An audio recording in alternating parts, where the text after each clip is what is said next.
Let's get this sports podcast party started, all right?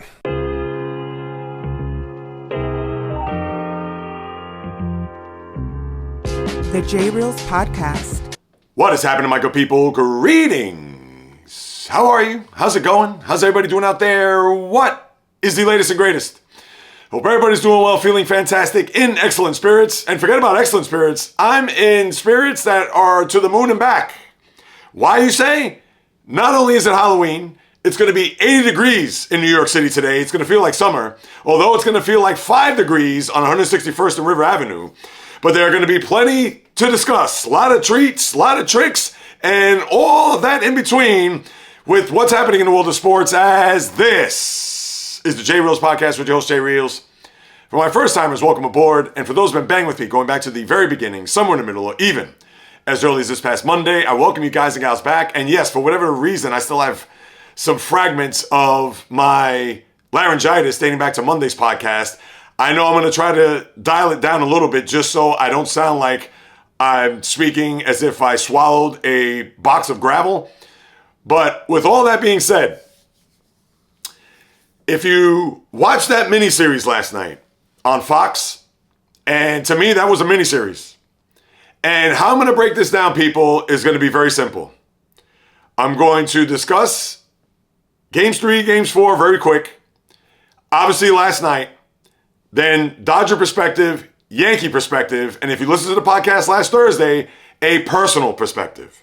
So that's what's going to happen here over the course of this first half of this podcast. I'll get to the other sports later on, no doubt about it. But you know I have to start here. Let's rewind. We'll go back to Game 3 Monday, and trust me, this is going to be very quick. Freddie Freeman, although it was a 2-run homer, but in essence, he sucked the air out of that building. Clark Schmidt couldn't get out of the third inning. And the Dodgers, although with a late cosmetic window dressing home run by Alex Verdugo, win 4-0. Walker Buehler was stellar. 5 innings as that curveball was sharp, that fastball was buzzing, and the Yankees were on their heels to the point where they were down 0-3 in the series. And then going into Game 4, where Freddie Freeman again started off the game with a 2-run homer, and I thought, this can't happen again. Is this going to be a sweep? Is this going to be a scenario where the Yankee fans are not going to get off the deck, or the team for that matter? And as it was, you had the big grand slam by Anthony Volpe, which right away, that was his coming out party for whatever the reason. And I get it, that stat of 4 RBIs and 2 stolen bases. To me, that's neither here nor there. Did anybody even think about that prior to him doing that a couple of nights ago there at Yankee Stadium for Game 4? I sure didn't. But be that as it may, kudos to him. We understand that he's the pseudo heir apparent to Derek Jeter. There shouldn't be any comparisons to he and the former captain, but they did unload, and not from the guys that you thought they were going to expect, whether it be Judge, Soto, Stanton. It was actually Wells, of course, Volpe, and then the topper was Gleyber Torres hitting a 3-run homer in the 8th inning to make it 11-4, and we knew that the Dodgers weren't going to have the teeth of their bullpen, the Blake Treinens of the world, the Michael Kopechs of the world, the Alex Vessias, the Anthony Bandas. They were not going to perform in that game, so you saw a lot of Landon Knack and Blake Honeywell and guys like that. So with Aaron Judge, who looked at a lot of pitches there at Game 4 and got a base hit and scored a run there in the 8th inning at the end of that game, and a lot of people thought this could be the turnaround. This is where he's going to snap out of it. This is where it's going to be all rise for the Judge. And then now we get to last night. And if I skipped any other little minutia, it's because last night was all about that game. And I get it. It was 3-1. It wasn't a scenario where it was a Game 7. If that was a Game 7, it'd be an all-time classic. And as it was a classic more so for the Dodgers and obviously the Yankees, which I'm going to unpack here. But when Aaron Judge hits that home run, and I knew Jack Flaherty wasn't going to have it, I was on my sofa cursing left and right at Flaherty, at the Dodgers to a certain extent, and even Carlos Rodon, because I was thinking it's already going to be a Game 6. My wife is on the sofa just cursing at me, why you got to say this, why you got to do this, that, whatever. And I get it. She, obviously her allegiance is towards the Yankees, and I wasn't trying to do that as a reverse jinx. It was more of a thing of disgust because I saw Jack Flaherty do that to the Mets in the previous series winning game 1 the way he did, 7 innings, 2 hits, 6 strikeouts. And then we all saw what happened there in game 5, where he gave up 8 runs, 8 hits in 3 innings without recording a strikeout, and 4 walks on top of that. So there, game 1, we saw what happened there. He only had the one mistake to Giancarlo, 5 2/3, I believe it was. Pitched well, but didn't decide or factor into the decision the way he did in game 1 of the LCS. And then last night, I knew he was going to have it. He had fastballs that were literally on a silver platter to both Aaron Judge, who at that point, I thought the Yankees were going to go just into the night and back to LA on a flight with a cruise control, rocking chair type of victory. And then Jazz Chisholm, did the same there in the next at-bat, and it just all went awry for the Dodgers there early on. And they scored 5 runs in the first 3 innings. They knocked out Jack Flaherty in 1 in the 3rd inning. He didn't even go 3 innings the way he did at Citi Field there about a week and a half prior. And it was just looking bleak if you were a Dodger fan, or for someone like myself, was hoping that even if the series did go back to LA, I knew the pressure wasn't going to be on the Dodgers. I'm going to talk a little bit about that, although it's moot now, later on. But for that game to start off 5-0 on the heels of what happened there the night before, and in order for this series to stick, if you were a Yankee fan, you had to follow up that game 4 with a win last night, no matter how you did it. Because they would have been the first team in Major League Baseball history to come back from an 0-3 deficit to push it to a game 6. No team in the sports history, 128 years? Or I take that back. 55 years? No team has ever done that. And the World Series has been played since 1903. So for the Yankees to then have the game that they had in game 4, and then for them to start off last night the way they did, there was no ifs, ands, buts, maybes about it until you got to the 5th inning that this is going to be a little cakewalk. And with Gerrit Cole mowing them down over the first 4 innings, I believe he only threw, 47 pitches or maybe 49 pitches at the most. And he was a robot on the mound. He was almost LeBron James game 6 of the 2012 Eastern Conference Finals when the Heat were down 3-2 after suffering that loss in their building in a game 5. And everybody remembers that game if you're an NBA fan. And to me, Gerrit Cole was that locked in. He was laser focused. But that became part of his unraveling there in the 5th inning. And the 6-out 5th inning, that's what I'm going to call this game for eternity. Because when that game, when that inning unfolded, Kike Hernandez gets the base hit. Then Tommy Edman hits the lazy fly ball to center, and you're thinking can of corn for Judge, and he drops it. This is a guy who, a couple of innings earlier, where Freddie Freeman hit that ball, which looked like it was going to go out, and he was going to hit a 5th straight home run to start off the series in 7 overall, dating back to the 2021 World Series when he was a member of the Atlanta Braves, and when Judge went crashing into the wall, and that wouldn't have been a home run, I might add, but still, he made a great catch there, and then for him to turn that around and drop that fly ball, it was unfathomable. This guy is a sure-handed outfielder, and for whatever the reason, he just said, my bad, in the postgame. It wasn't a light, it wasn't any distraction, based on what I could read from my couch, that it seemed like he took his eye off the ball before closing the mitt. And fundamentals is what's killed the Yankees game in, game out throughout this whole season, where I get it. These guys have caught fly balls, shagging fly balls in their sleep. But as we all know, dating back to the days of Little League, you want to catch those balls with 2 hands. Because at least you have the other hand to secure the ball as opposed to just him trying to stab it with the one hand, and therefore it dropped to the stadium turf. Next thing you know, Kike Hernandez, who was in no man's land but had no choice but to go back to first base, races to second, gets there on time. The next play, Will Smith hits a ground ball to Anthony Volpe, who had to play a short hop, and for him to go to third, and that was the only play, because I don't know if he would have had a play at second base. He certainly didn't have a play at first base. But what happened was that Kike Hernandez, the IQ that he has, busted out of from the base, going to third, and he had to rush to throw, Volpe that is, and therefore Jazz Chisholm couldn't pick it up, and now he had a scenario where his base is loaded. So now here's Gerrit Cole, where he strikes out Gavin Lux, and then he goes ahead and strikes out Shohei Ohtani. And yes, we could kill Ohtani all we want. And he does have an excuse. Played with a bum shoulder. He was a non-factor in this World Series. And yes, I know he had the double there in the early part of the series. I believe it was, game 1? But still, he certainly did not have his fingerprints on any of these games, especially after he suffered that injury toward the end of game 2. But a wicked curve there thrown by Gerrit Cole there to have 2 outs in the inning. And mind you, it's still 5-0. Now Mookie Betts comes up and he hits that cue shot off of the end of the bat. And as it's going down the first base line toward Anthony Rizzo, for whatever the reason, Gerrit Cole has brain lock and just points at Rizzo in order for him to make the play. And there was no way that Rizzo at his age was going to be able to beat Mookie Betts at the bag to end the inning. And that was one where I get it. It's a play that Rizzo, when you watch the replay, he stood there to try to corral the ball because they had a lot of topspin on it. And generally those balls, when it's off the end of the bat, it has a funky spin. You could stand in front of that ball, but next thing you know, it's going to take that weird turn. So that's why he played it to the right of him and to make sure that the glove was open so that he could corral it. But by the time he was able to put a glove on it, Mookie Betts was about a step and a half away from first base, and Gerrit Cole was spectating along the way. So those 3 errors doomed the Yankees in that inning. Why? Freddie Freeman, the next batter up, what does he do? In the clutch as always.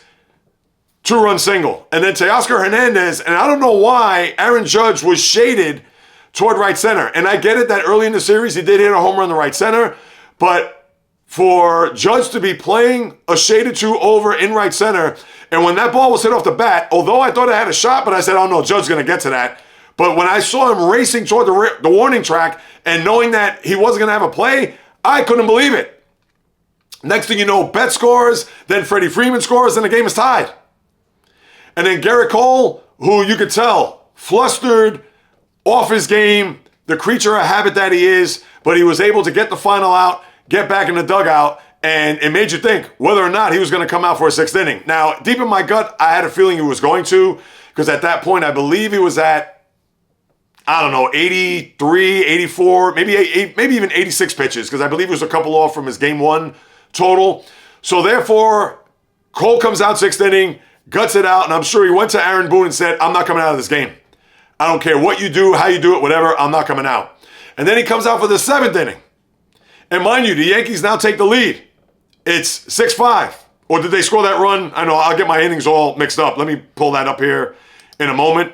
But for Cole to now come out in the 7th inning, and that really made you think, oh geez, how is he going to be able to handle this? Knowing that he was cruising along through the first 4, which is the first part of this mini-series, and the Yankees getting off to that lead, Judge finally hitting a home run, everything is looking all blue skies, coconuts, palm trees, as the Yankee and their fans, not only just the players, but their fans already having those visions of the LA palm trees and knowing that there could be a sense of history in the making with a Game 6 in La La Land. But with the implosion of the 5th inning, the comedy of errors, just the lack of everything, the lack of fundamentals, the lack of just the wherewithal, and for Cole to get back out there and to pitch through not only that 6th inning, but now go 6 2/3 after he gives up a base hit. And for Cole, he knew that was it. Maybe he could have faced one more batter, but I get it. It would have been dangerous at that point because you didn't want it to be a scenario where Cole was already at 108 pitches. He gave you more than what you could ever imagine. And I will say this, I'm not a big Gerrit Cole fan, and we all know that he's a top-flight pitcher. But last night he showed me something. He didn't shy away from not getting back out there. And for whatever the reason, he corralled himself. He was able to stay composed. And granted, he had brain lock, and maybe that focus was just so sharp that the brain cramp just was a malfunction for him not to get to the bag to end the inning. But then for Cole to go out the way he did, my hat's off to you. And yes, the Yankees did score that run in the bottom of the 6th inning. That was the sacrifice fly by Giancarlo Stanton. So Cole did actually go out there and almost shut them down. He did get the 2 outs before leaving the game after giving up the base hit and standing O, etc. And then now let's get to the 8th inning. Here's where the script even turns. The miniseries has another plot twist to where Tommy Kahnle, the guy, has been lights out. 8 2/3. He has not given up a run in this postseason. Comes in, gives up a hit to who else? Kike Hernandez, then Tommy Edman. Then you had a scenario where Will Smith, I believe in that 8th inning, let me pull this up here. Will Smith was walked. And now you had Canely, who was pulled for Luke Weaver. Gavin Lux comes in, good at bat, fly ball, sack fly, run comes in. Game is tied. Now Shohei Ohtani. For whatever the reason, I don't know why Austin Wells set up the way he did, but after a swing and I believe a foul ball, what happens? Catcher interference. So now the bases are loaded again. And then here comes Mookie Betts with Luke Weaver. And what does he do? Fly ball to center field deep enough to score the run. 7-6. And now you have a scenario in the bottom of the 8th inning where Blake Treinen, who came in the bottom of the 6th inning and has already pitched an inning in the 3rd, is going to have to give you another inning, not knowing who the closer was going to be because they don't have a closer. He is your closer. And I thought it was a smart move to bring in Treinen there in the bottom of the 6th because they had no choice.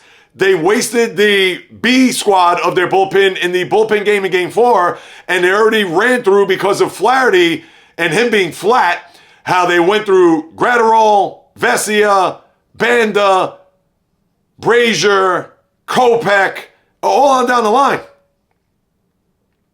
And for now, Blake Treinen to come in there and try to stabilize this game, knowing that they've taken the lead. And for Dave Roberts, who came out of the dugout to try to temper him and try to make sure and look in his eye and say, hey, I believe in you, I trust in you, let's get this last out, and hopefully we'll get Walker Buehler when you saw him warming up there, thinking that he's going to be the guy who pitched just 2 days prior and is going to be, if they did make it to a 7th game, your Game 7 starter.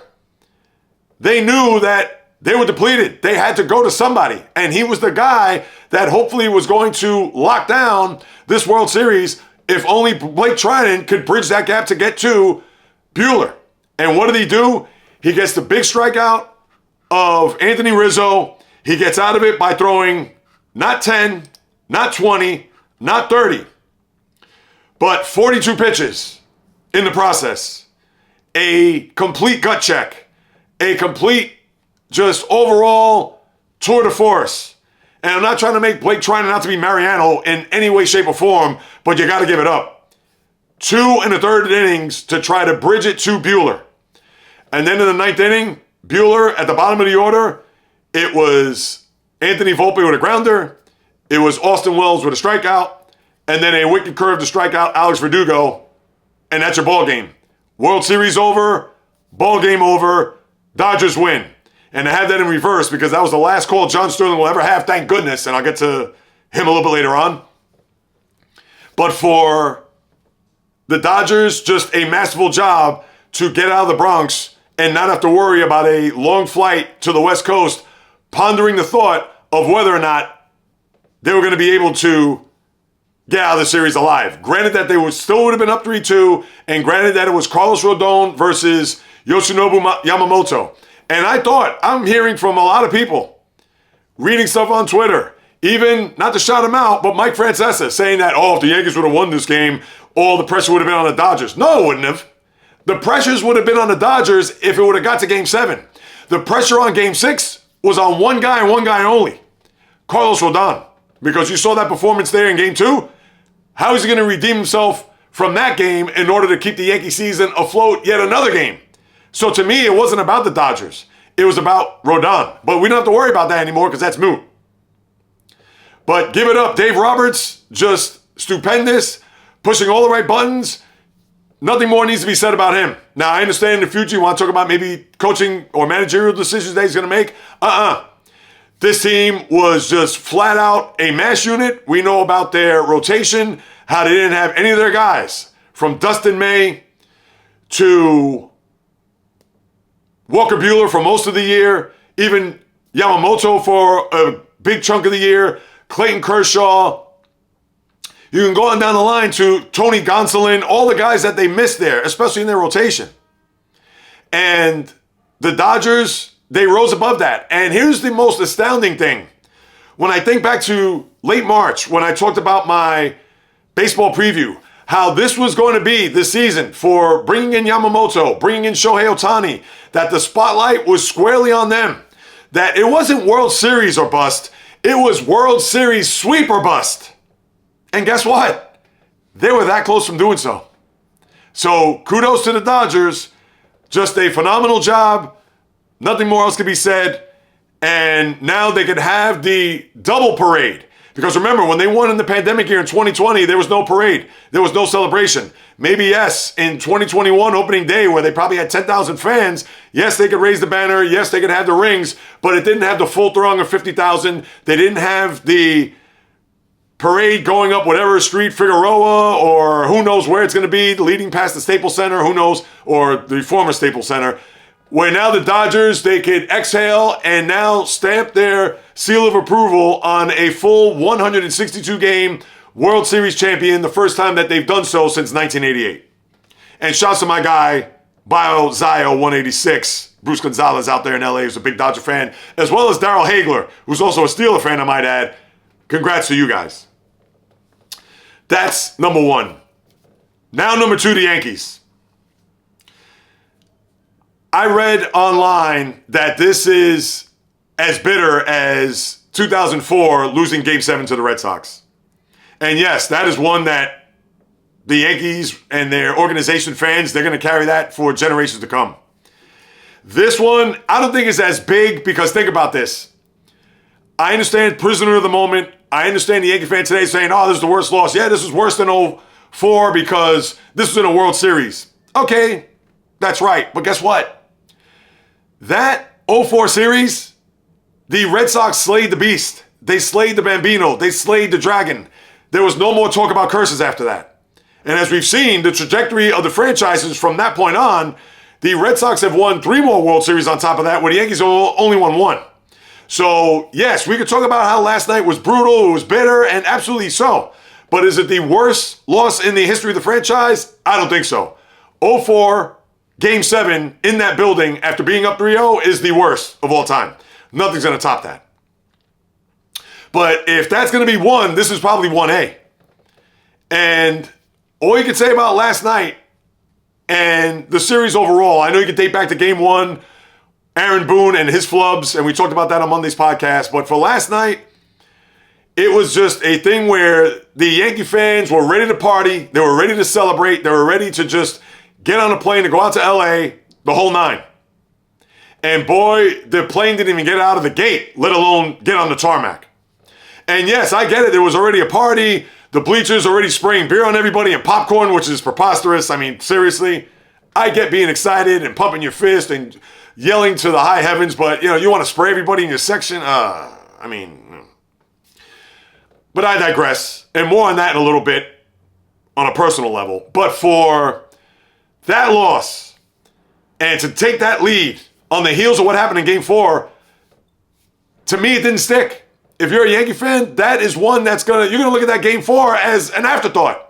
Because all you're gonna remember about the World Series in 2024 is what happened in Game 5. The meltdown in the 5th inning, the 6 outs that you gave the Dodgers, and for the Dodgers to celebrate on your hallowed ground, it's not even hallowed ground. The hallowed ground is across the street in the old Yankee Stadium, but you get what I'm saying. And now you go into an off season with a terrible taste in your mouth. You also go into an off season not knowing the status of Juan Soto. And Juan Soto in the postgame, and I get it. Stand up, he answered the questions, and fine. But he could have taken the high road. He could have said, I'm not thinking about that right now. We just lost. It's been a long year. It's been a tough series, etc. Which normally most players do when they go into a walk season. Did you hear Aaron Judge talking about, hey, now I have to go back and watch the tape, so you know what? Maybe I should reel that in a little bit. But Judge is a stand-up guy. He's not one to be like, I'm thinking about free agency right now because we just lost and got swept by the Astros in the championship series. So yeah, I'm already thinking about free. No, of course he didn't say that. And I'm sure that wasn't the case. And even if I go back on YouTube or go back to the videotape, I'm sure the last thing that was on Aaron Judge's mind was going into the free agency year, wondering where he's going to go. But for Soto, and I give it up in that regard, he was honest. But boy, you can already tell that his bag's already half packed. And he's looking forward to what this offseason is going to entail. And we understand this is a conversation for another time. but it's going to be a handful of teams that are going to try to procure his services. We all know on the other side of the bridge with Steve Cohen, possibly the Toronto Blue Jays, maybe the San Francisco Giants, and dare I even say the Boston Red Sox could come in and swoop in and hand over the keys to the Fenway Castle to a Juan Soto. Who knows? You also have Gerrit Cole, who could possibly opt out of his deal. I don't know if he's going to do that. Maybe because of what happened here last night. It's still raw. It's still tough. But remember, Scott Boras is his agent. And based on that performance, how gritty he was, that maybe somehow, some way, they could get the highest bidder somewhere else. Big question mark. Do I think it's going to happen? I don't think so. I think he'd probably stay in New York. But this is going to be the last time he's going to get anything close to $40 million a year, which he probably could earn, and he's currently making 36. And you know what? This is his last time where he could actually get a big-time contract, because this is going to be it for him. He's 34 years of age. He's not going to get another mega contract. Then you have Gleyber Torres, who in my eyes, I'm sorry, goodbye, gone. I understand he had a decent postseason. World Series, he was awful. Yes, he hit the home run at the end of Game 4. I get it. But I'm sure the good Yankee fan out there, my father-in-law, Carlos Bolito, Robert Rosado, my guy John Irving, down the line, Richard Rosado. I know I'm missing a few others. Louis Pizarro, another one. Who else? I don't want to miss anybody. Rafael Torres, no relation. I'm sure that they would want no part of Gleyber Torres unless he's going to come back for a discount. Because remember, you still got to pay DJ LeMahieu 2 years at $30 million. Maybe you can plug him at second base if he comes back healthy at 36 years of age. But that's not going to be an upgrade because this Yankee team is getting old. Soto notwithstanding. But the Yankee team is starting to get a little long in the tooth. Giancarlo's 35, or is going to be 35 next week. Rizzo, he's going to be gone. He's not coming back. Judge is going to be 33. Cole is just turned 34. You have guys on this team, and yes, I understand you have Anthony Volpe and Austin Wells. I get it. That's fine. But we're talking about guys that could be the next group, because it is time for the Yankees to retool here. They have to get younger. They have to be more athletic. And more importantly, more fundamental. And oh, wait, I forgot. There's a manager who has an option forthcoming. We know he's going to stay. We know he's not going anywhere. And I'd be shocked if Hal Steinbrenner and Brian Cashman say, that's it. Or you're going to hear maybe a mutual parting of the ways. Because I'm sure Aaron Boone, deep down inside, this is unfinished business for him. He finally got to a World Series and fell short. And now has to deal with the meltdown of Game 5 on top of his foibles in Game 1, how you know he's going to want to redeem himself. But the Yankee brass, in my gut, they're going to re-sign him. But until all this gets cleaned up, until he pulls guys for not hustling, which he did, I get it, with Gleyber Torres early in the year, although albeit a half inning too late, but he's going to have to show a little toughness. He's going to have to show a little criticism. He just can't poo-poo these guys. And, of course, all the guys love Aaron Boone. But this isn't a kumbaya, let's be friendly, let's be cool, let's be this, let's be that. No. You got to have a little, I hate to say it like this, but you got to have a little asshole in you. You have to. Because this isn't a country club. This isn't Yankees best friends race. Or, hey, let's have a campfire and s'mores and all that. No. This is a business. We got to produce. We got to be focused. We got to stay on top. So it's going to be a very intriguing offseason, and it starts with Soto, because there's a guy maybe on the other side of the bridge that could pluck him. And could you even imagine that if somehow, some way that Steve Cohen does happen to sign or get Juan Soto to sign on the dotted line, and with the Mets' success of this year, and maybe just a piece or two off, and they bring him into the fold. And I don't know what's going to happen with Pete Alonso, but somehow, some way, the Mets got some pitching and some bullpen help, and they win the World Series next year, and Juan Soto is your World Series MVP? Whew!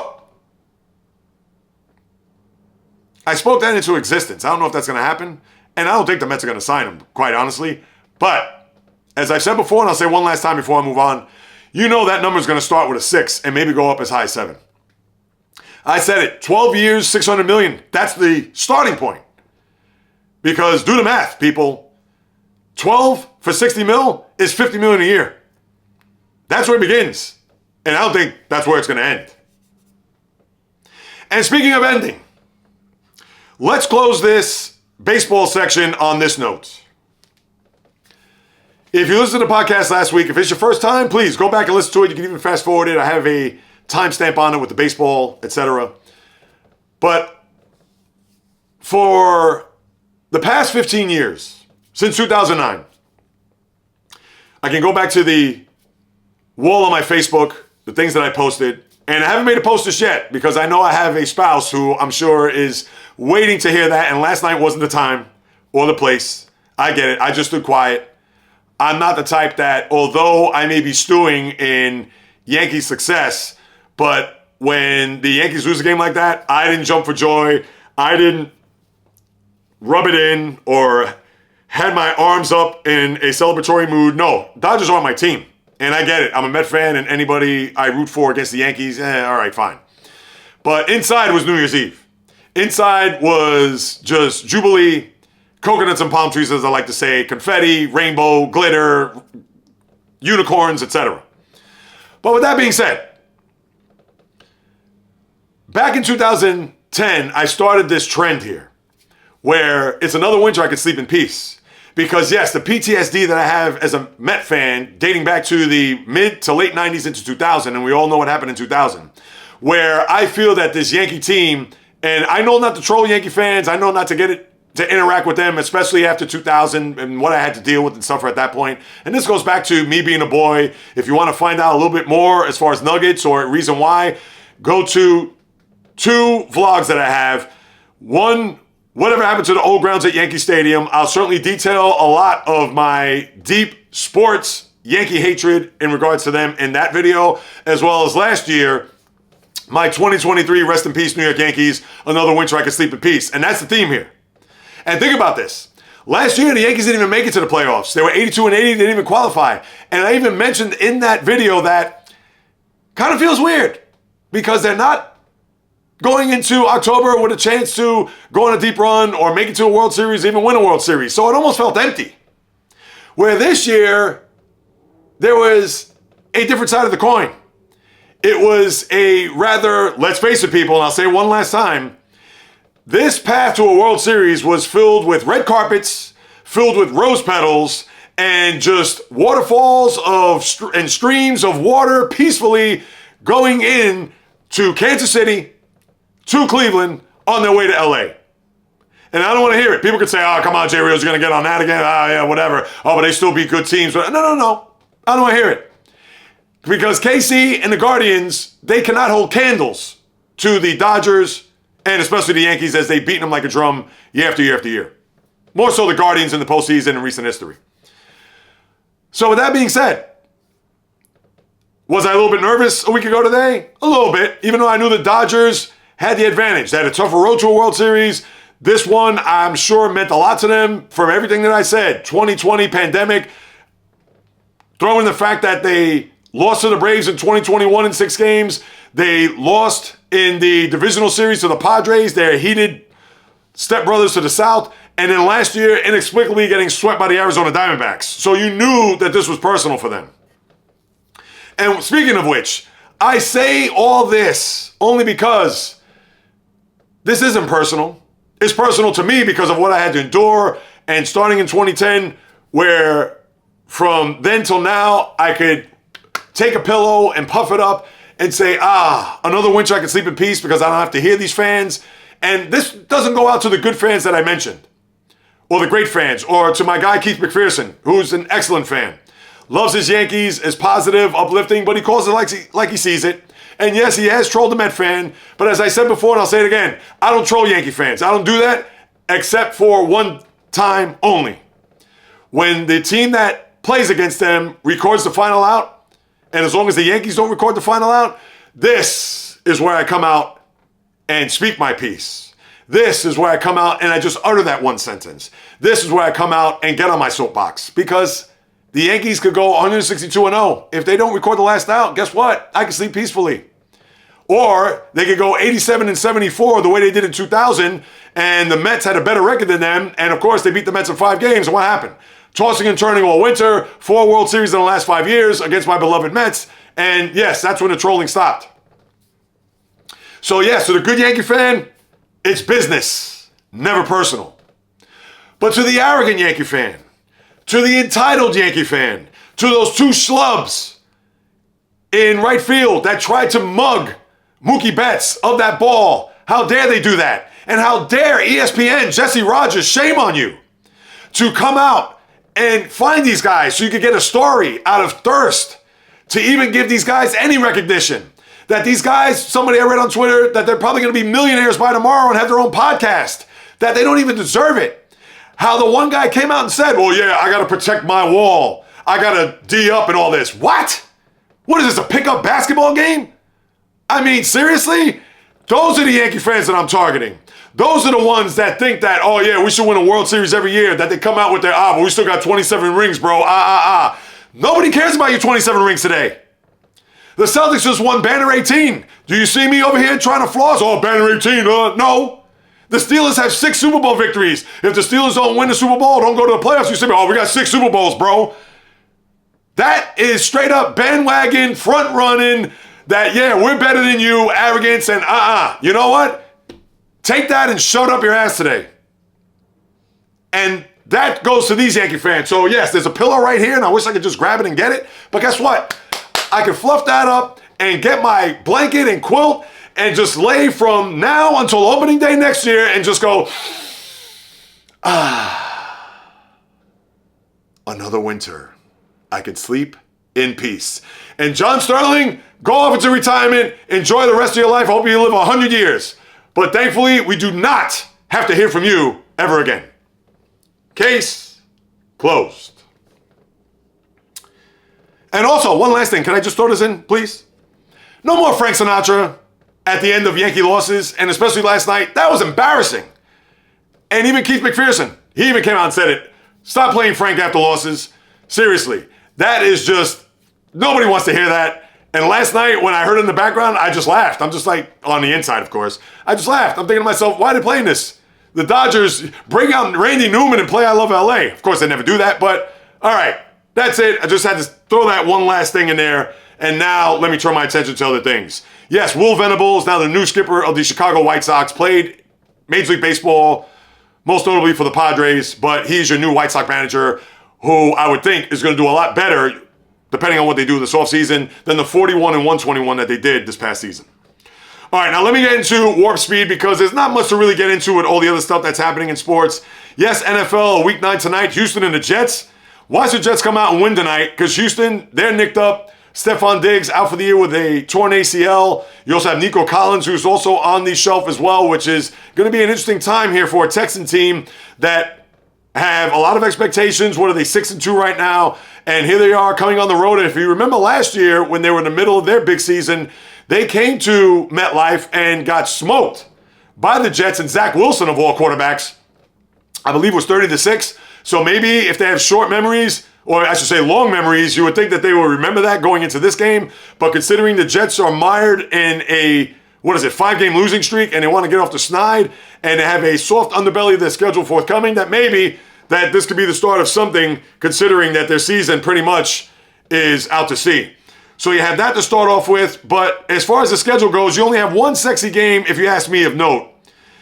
And that is Lions at Packers, and we know the Packers have played well. Jordan Love, I don't know what the status is of him going into this game come Sunday at 4:25, but how I look at it is that this is a bigger game for the Packers because they are at home. Lions are 6-1, looking like the best team in the NFC. We saw what they've done here over the last few weeks. They beat the Vikings to overtake the division there, and we saw what they did in Dallas. I get it, that may be small potatoes considering what the Cowboys have done, and then all right, granted, they beat up a lowly Tennessee Titan team, but this is more on the Packers to see if they could take not a stranglehold, but a bit of just a steady hold of the NFC North. So that is the one game of note that I'm going to look forward to this week, or this Sunday, I should say. There are a couple of others, a smattering of games. Let me see what Denver's going to do as they go into Baltimore, knowing that Baltimore had an awful loss there, as we saw in Cleveland. And you would think Baltimore is going to get back on the beam, but Denver does have a very good defense. So I'm going to be interested to see how Sean Payton and company, and they're 5-3 also.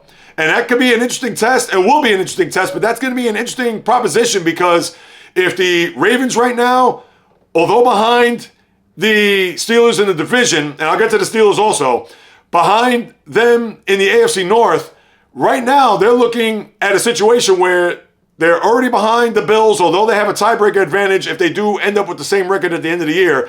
But they're behind them as we speak. They're behind the Chiefs, although they lost to them head-to-head. So they may be a third seed at best when it's all said and done. So if the Broncos somehow, some way, they're not going to win a division. But let's say if they end up being a wild card team, the Ravens, and the Steelers win a division, and tiebreakers could be a factor to where the Ravens, instead of a 5 seed, they could be a 6 seed if they end up tied with Denver. That's how big that game is. So that's one that I'm going to pay attention to come Sunday. Other than that, I get it, Rams and Seahawks, because of how the NFC West is shaped up, where the Seahawks 4-4, Niners 4-4, and the Rams are 3-4. All right, that is, I guess you could say it's a big game because of what's happening in that division. But overall, are you going to run to the sets to be, I got to watch Rams Seahawks? Absolutely not. And besides that, Dallas at Atlanta, Miami at Buffalo, Vegas at the Bengals, Chargers in Cleveland, New England, Tennessee, Commanders at the Giants, New Orleans at Carolina, Jacksonville at Philly, which was flexed out because that was your original Sunday night game. Your Sunday night game is Indianapolis at Minnesota. All right, nothing to scream at. And you have Anthony Richardson, who's benched for Joe Flacco, which will make the game at least a little bit better on paper because Anthony Richardson, him tapping out last week because he was tired, I'm sure the head coach, Shane Steichen, said, I can't have this guy quarterbacking my team. I'll lose the locker room. And Richardson, we understand he has talent, has a big arm, but he's inaccurate and he's always injured. And for him displaying that, I got to tap out, that is not good. He brings in Flacco. So hopefully that'll be a bit of a game. And if you recall a couple of years ago, the last time Indianapolis played Minnesota, that was on a Saturday afternoon. And I believe the Colts had, a 33-0 lead at the half?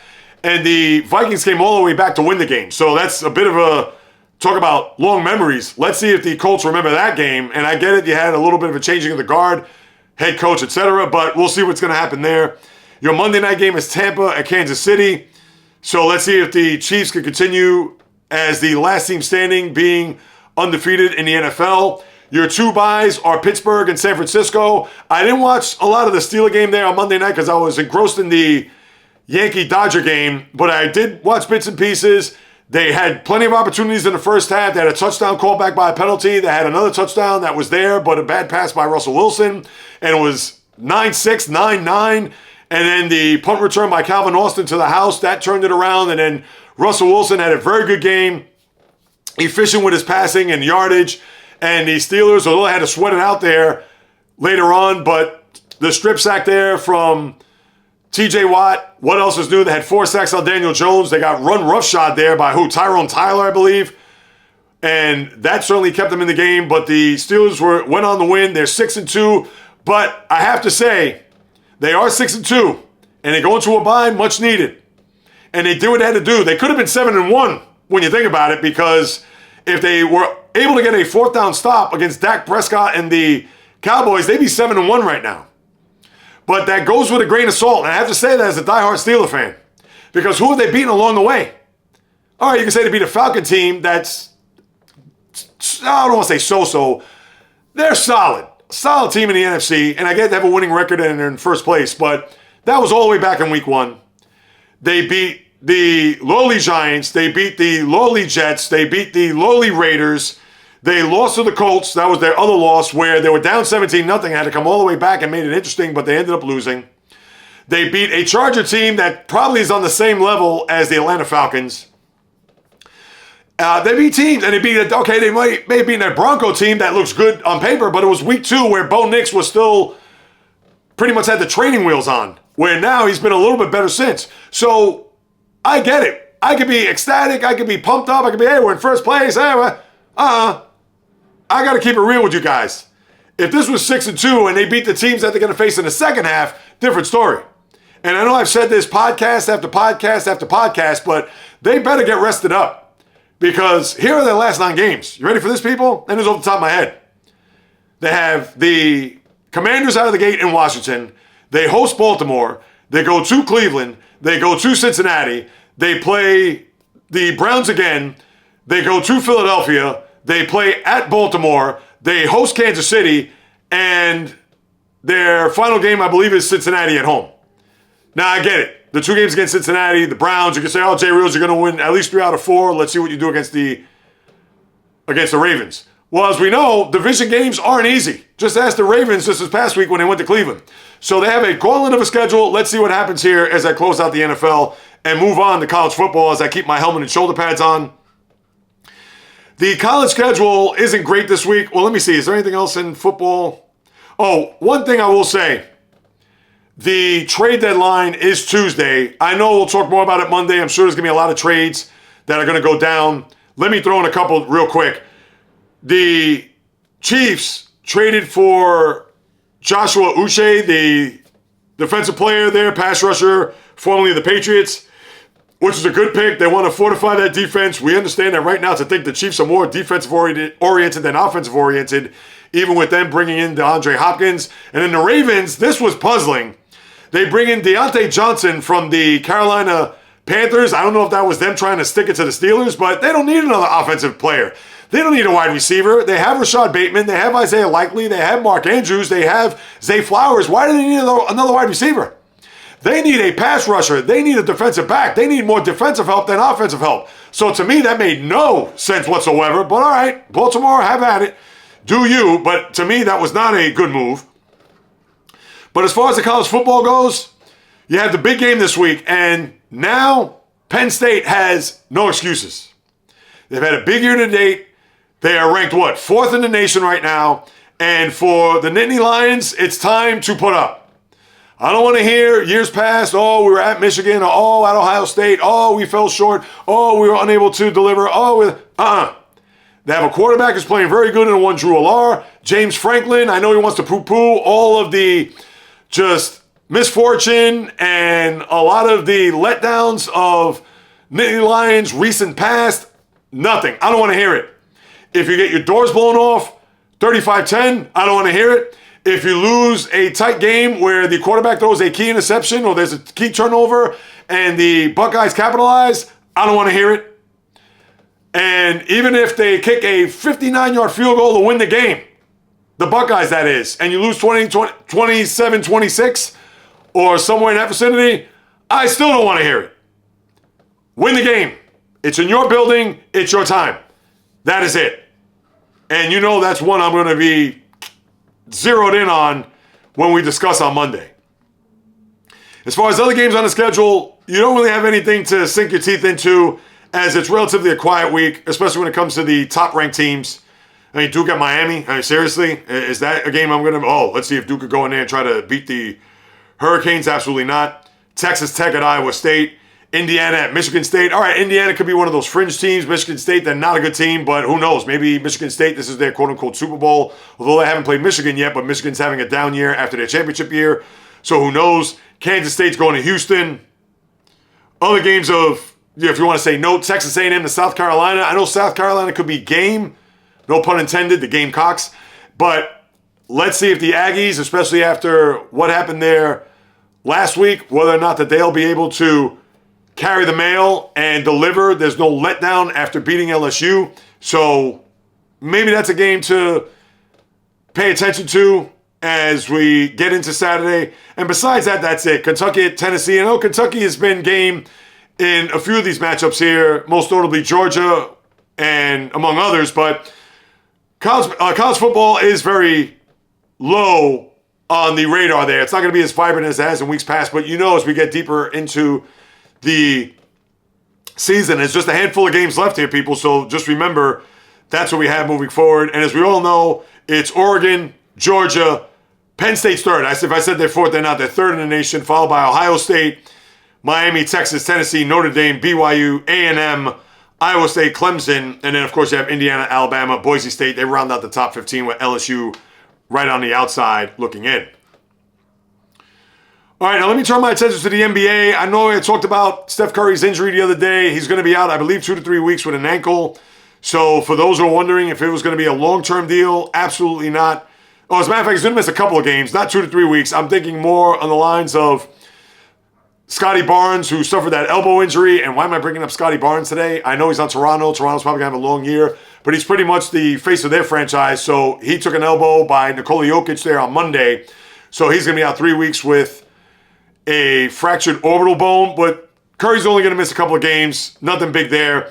But the Celtics lost their first game last night. And I didn't watch that game. Obviously, I was wrapped up in the World Series. But at one point, I saw the game was 112-91 with about 9 minutes to go in the fourth quarter. And I said, well, I guess the Celtics are going to lose their first game. And the next thing you know, I see the final, and it was 139-135, where Jason Tatum hit a three to push the game into overtime. But as it was, they showed fight. They came back, and I'm sure Indiana wanted to get back at them from the 4-game sweep of the Eastern Conference Final.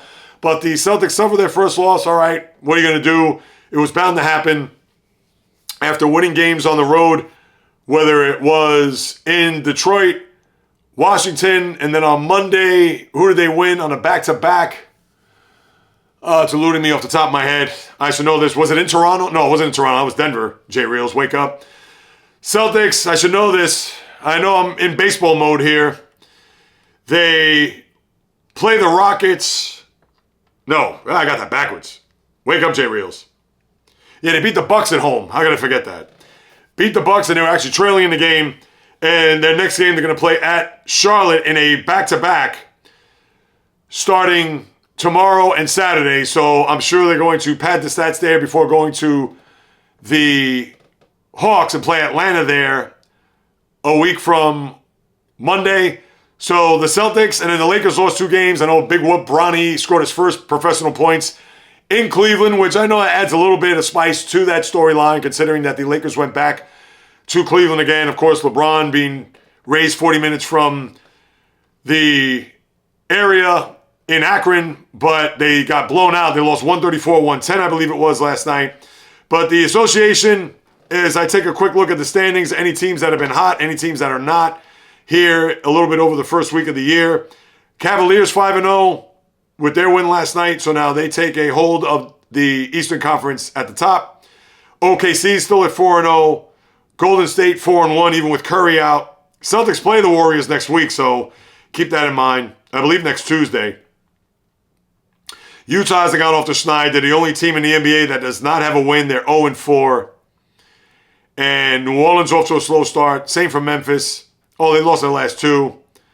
That's what you have there in the NBA. Nothing really to get pumped up about. And do I need to talk about the Dwayne Wade statue? I am not, as you well know, and as if you haven't seen it to date, shame on you. So definitely take a look at it, but it certainly is a far cry from what we've known as Dwayne Wade as far as his appearance, etc. So that's what you have there.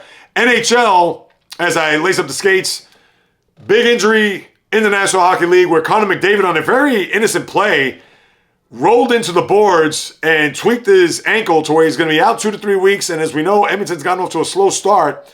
So to have him out of the lineup, this is now going to be on Leon Draisaitl to pick up the slack.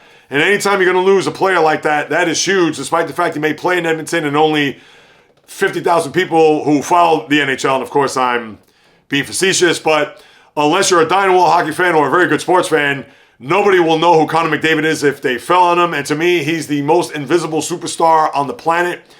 A guy who is a 3-time MVP, just phenomenal player. He ranks 3rd all time in points per game behind only Wayne Gretzky and Mario Lemieux. And that's all you need to know about Connor McDavid. So he's going to be sorely missed, not from the team, but from the league overall. So out 2 to 3 weeks. Thankfully, it's not any much longer than that because the sport's going to miss him big time. So that's what you have there with McDavid.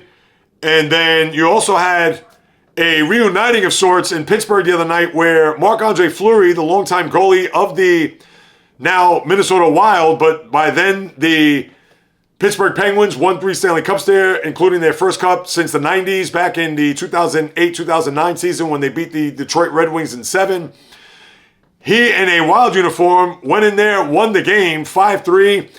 Probably his last trip there because I believe he did say this was going to be his last year in the league, 20 years in the NHL. I'm sure he's going to be a Hall of Famer, although I could debate that, but today's not the day to do that. But for Fleury, taking pictures with his former teammates, Sidney Crosby, Evgeny Malkin, Chris Letang, that was a good sight to see. And for a good guy who's lasted a very long time, won Stanley Cups, played on that Vegas team and went to a cup final in the first inaugural year. So kudos to Fleury. I just wanted to throw some bouquets at his feet in regards to that. And then you also have a big injury with Colorado, where Ross Colton, their leading scorer, is going to be out 6 to 8 weeks with a broken foot, so that he's going to be sorely missed to go along with Nathan McKinnon and the high-ranked, high-octane offense there in the Rocky Mountains. But besides that, nothing else in the NHL. I'll give you just a quick overview of what's happened. We know Winnipeg was 8-0 as of Monday, and the Jets, as we talked about, which teams could they lose? Could they lose to Toronto? Could they lose to this team? Could they lose to that team between now and then? I believe they played Detroit. They played Detroit first, then Toronto. Well, I may have that flip-flopped as I take a look at this. Well, the Jets did finally lose their first game, and it did so happen to be at the hands of the Toronto Maple Leafs at home, where they lost 6-4, and they did win 6-2 last night in Detroit. So now we have no teams. Every team has a blemish on their record, but the Jets start off 8-0. They're now 9-1, tops there in the Central. And as far as the San Jose Sharks, we talked about them, break them up as they won their last 2 games. Remember, they started, I believe, 0-10 last year and 0-7-2 this year. Well, they broke that snide by winning at Utah and then home to LA, beating the Kings. So kudos to San Jose as they get on the winning ledger as far as the Sharks go. Other than that, nothing else to really unpack here. Panthers have done well. Lightning have won 3 in a row to kind of keep pace with them. They're just a point behind the Panthers in the Atlantic. Devils, now they played 4 more games than a lot of people, but remember, because they had the 2 games against Buffalo overseas to start off the year. But other than that, there's nothing really else to discuss. Nothing else to get into, and that will wrap it up, people. Another episode in the books. I know it was baseball-centric, but now we can put a lid on that. Hot Stove's forthcoming. You know I'm going to have a lot to discuss there as we get past the award ceremonies in 2 weeks. Manager of the Year, MVP, Cy Young, Rookie of the Year, etc. But for right this very moment, one more time, thank you so much for stopping by, carving out precious time out of your day to listen to what it is I have to say about what goes on in the world of sports.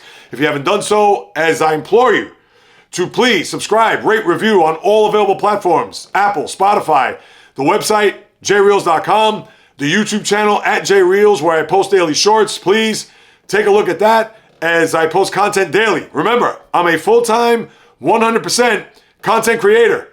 So whatever it is that you can do to support this podcast, independent podcasting at its finest, yours truly. I don't have a team. I don't have a marketing team, a social media team. I do not. This is all on me. So to the sports fan in your life, whether they're family, friends, foes, or frenemies, please spread the word. Take screenshots. Send it to me on social media. I'll be more than big you up and share it with the world. Word of mouth, people. Support me, and trust me, I will pay you back tenfold. And if you have any questions, comments, or suggestions, you could do so and hit me up at the following.